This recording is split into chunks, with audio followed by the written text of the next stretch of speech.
আসসালামু আলাইকুম সুপ্রিয় দর্শক, আজকে আমরা আবারও আরেকটা নতুন প্রতিবেদন নিয়ে হাজির হয়ে গেলাম। সেটা হচ্ছে আসাম কামরূপ কামাখ্যা থেকে প্রশিক্ষণপ্রাপ্ত কবিরাজ মোহাম্মদ সাইফুল ইসলাম। উনি যে সমস্ত কাজ করে থাকেন সেটা হচ্ছে স্বামী স্ত্রীর অমিল, বিয়ে শাদী হয় না, নিঃসন্তান, জিনের আসর, মানসিক নষ্ট, শরীর বন্ধ করা, বিদেশে বাধা, প্রেম ভালোবাসার ব্যর্থ, ব্যবসা বাণিজ্যের বাধা, হারানো জিনিস বাহির করা, বান ও কুফুরি কাটা, বাড়িতে বাড়িতে অশান্তি, জমি নিয়ে মামলা মোকদ্দমা,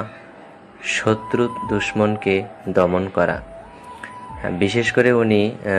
প্রবাসী ভাইদের যে সমস্ত কাজ করে, প্রবাসীদের যে সমস্ত কাজ করে থাকেন সেটা মোবাইলের মাধ্যমে করে থাকেন এবং কাজের আগে উনি কোনো টাকা নেয় না, কিন্তু কাজ করার